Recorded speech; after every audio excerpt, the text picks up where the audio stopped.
Et je donne effectivement tout de suite la parole à M. Hervé Futini. Vous êtes dirigeant de la société Webdrone et vous allez nous parler d'un univers assez spécial qu'on connaît très peu finalement, qui est le Black Web.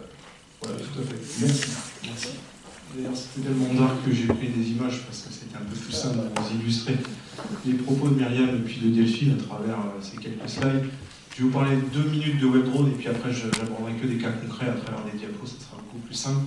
Alors, Webdrone, c'est la modélisation d'un savoir-faire d'un expert en cybercriminalité que j'ai été et que je suis encore. Ça fait 15 ans, depuis 2003, je fais de la cybercriminalité. J'ai bien aimé le partenariat public-privé, ça m'a fait sourire.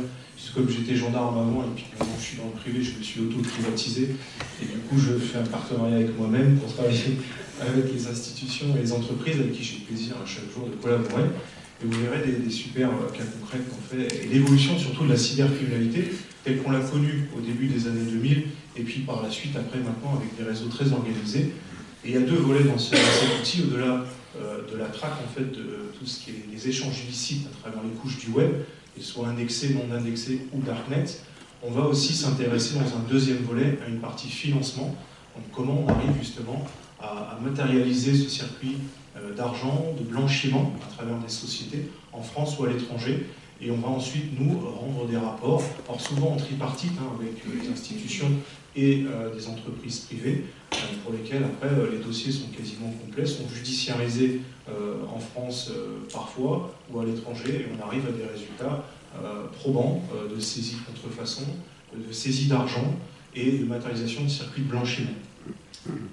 Dans cet outil aussi, j'ai oublié de vous dire, parce qu'il y a trois choses, il y a une casquette vraiment gendarmique, une casquette d'expert judiciaire que je suis à la Cour d'appel de Dijon, et comme j'avais envie de me surcharger un petit peu plus, j'ai décidé de poursuivre mes travaux avec l'Université de Bourgogne pour faire une thèse en fait, sur la dynamique socio-culturelle et les algorithmies en fait, d'entrée dans une communauté cybercriminelle.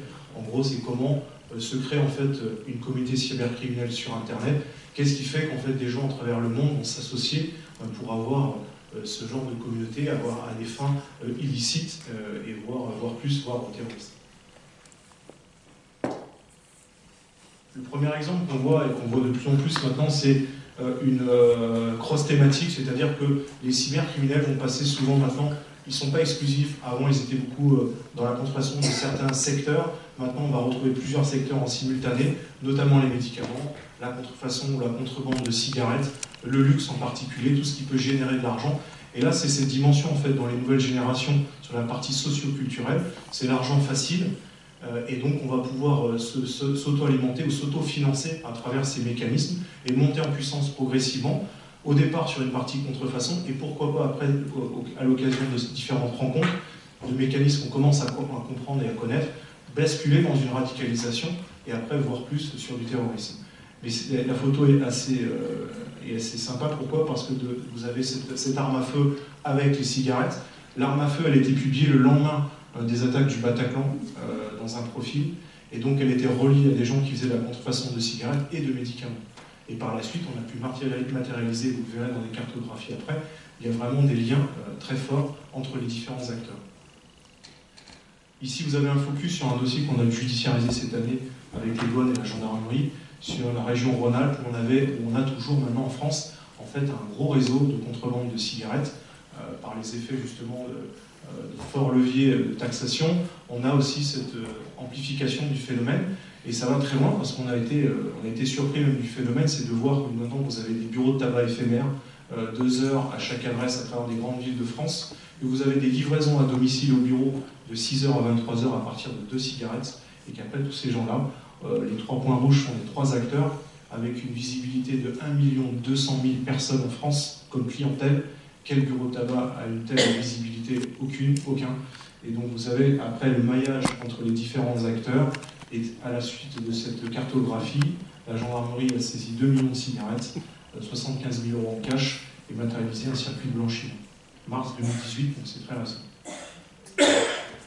Là c'est encore plus probant, vous avez sur la gauche quelqu'un qui faisait au départ la contrefaçon de marques de luxe avec des photos souvent où on fait de la démonstration sur la partie financière avec du cash, et qui va se radicaliser en cours de période. C'est quelqu'un qu'on avait chez nous à Dijon, mais qui avait 2 pôles, une partie en région parisienne et une partie à Dijon, pour lesquels vous avez une criminalité très organisé sur la partie contrefaçon de marque de luxe, et qui dans la foulée va se radicaliser au cours entre 2 attentats, et va publier des messages d'intention criminelle, voire terroriste, d'attaquer justement les organismes publics, les transports en commun.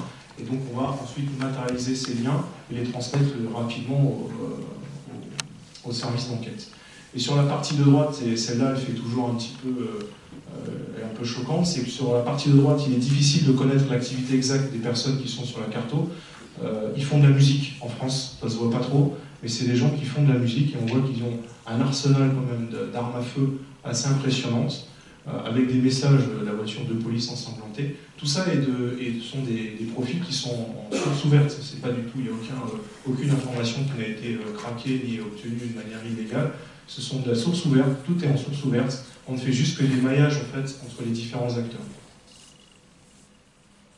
Enfin, on a un focus, voilà une cartographie sur laquelle la partie haute, c'est la pure contrefaçon de produits de luxe en région parisienne, avec 8000 montres de saisie, un circuit de blanchiment qui est dans la partie inférieure de la cartographie. Et là encore, on va matérialiser une vraie organisation, un vrai réseau, uniquement en région parisienne. Il y a une saisie de plus de 2 millions d'euros avec les 8000 montres dans l'opération judiciaire. Et donc là encore, on va matérialiser ces 2 volets. Et on voit bien ici que la partie financière et le financement est très important. On va couper les 2 branches. La gendarmerie aura, avec ce dossier, l'occasion de faire la saisie et d'arrêter le réseau entier des gens qui faisaient ce trafic-là en France, avec bien sûr l'origine qui provenait de l'étranger et d'un pays asiatique. Dans ce genre de scénario, on appelle ça un 360, on va, avec les robots, les cybergendarmes qu'on met en œuvre, pouvoir matérialiser l'ensemble des acteurs. On va prendre les gens qui sont derrière les sociétés, les gens qui sont derrière les trafics illicites, on va mixer un peu avec des algorithmes, et on va ressortir en fait uniquement les liens qui nous intéressent pour après rendre uniquement des cartographies. Et enfin, la partie Darknet, celle qu'on a abordée tout à l'heure, c'est la partie la plus obscure.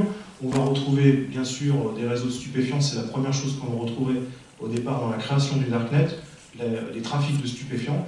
Mais ils ont évolué aussi dans leur pratique, parce qu'ils ont vu qu'il y avait énormément d'argent à faire dans d'autres secteurs, et particulièrement les médicaments, les faux billets ou le trafic d'armes. J'ai eu l'occasion, moi, en tant qu'expert judiciaire cette année, de voir une montée en puissance aussi de ces dossiers-là, où il n'y avait pas auparavant de dossier qui liait vraiment au Darknet avec un financement sur des crypto-monnaies. C'est le cas cette année, c'est la première fois que j'ai eu l'occasion de faire l'expertise sur ces dossiers-là. Et là, je rejoins aussi Delphine sur les propositions. Le problème de la chaîne judiciaire que l'on a depuis très longtemps, que l'on a soulevé déjà depuis les années 2005-2006, où on a l'information dans toute la chaîne judiciaire qui est défaillante pour nous, même en tant que gendarme, donc personne n'était formé réellement à cela, mais derrière, c'est celui qui va prendre la plainte, c'est le procureur qui va pouvoir faire les investigations et poursuivre le dossier, et toute la chaîne judiciaire jusqu'à l'instruction, jusqu'au magistrat de siège, on va avoir des difficultés à traiter ce genre de dossier. Aucune compétence. Moi, j'interviens maintenant en tant qu'expert sur ces interrogatoires, parce que personne n'est en mesure de faire l'interrogatoire sur un wallet Bitcoin, sur une adresse Bitcoin, sur des flux financiers. On a développé d'ailleurs un module complémentaire qui suit les flux financiers. Parce que là où c'est drôle, c'est que finalement ce Darknet avec le Bitcoin, complètement obscur, est la monnaie la plus traçable. C'est celle qu'on peut le mieux tracer, parce que tout est inscrit sur Internet, de la première transaction, et en temps réel sur Internet, vous pouvez télécharger l'ensemble des transactions en temps réel. Donc il suffit juste de les analyser, c'est très complexe, je vous l'avoue, mais avec un logiciel, vous allez pouvoir après synthétiser ce qui vous intéresse et matérialiser les différents échanges. Dans les 2 cas que j'ai eu à faire cette année, le premier c'est du trafic d'armes et apologie de terrorisme pour le Bataclan, avec des stupéfiants et des gens qui faisaient en gros 200 000 € de chiffre d'affaires par mois, transformer les bitcoins en euros à travers des prestataires externes et qui se baladent à travers le monde avec des cartes qui convertissent les crypto-monnaies en devises euros ou dollars. Et là, vous avez des gens qui ont 4 cartes bancaires, comme c'était le cas dans ce dossier-là, avec 150 000 € par carte, donc 600 000 € de devises sur eux, une arme à feu, et intraçable pour les services d'enquête. Parce que qui va investiguer là-dedans? Personne.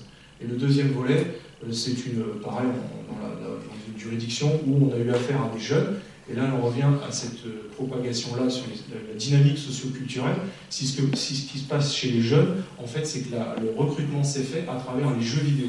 Donc des forums de jeux, où il y a une infiltration des islamistes qui sont arrivés dans ces forums de jeux, qui font sortir les jeunes derrière, parce qu'ils ont déjà fricoté un petit peu pour la contrefaçon, c'est une dynamique qui existe maintenant dans la jeunesse, pour obtenir des sacs de marque de luxe ou autre chose.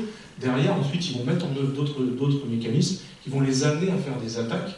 Là, en l'occurrence, c'était faire de la propagande islamique sur les commissariats de police pour balancer des bandes audio sur justement l'affaire sur Koulibaly et les frères Kouachi. Propagande qui s'est propagée en toute la France.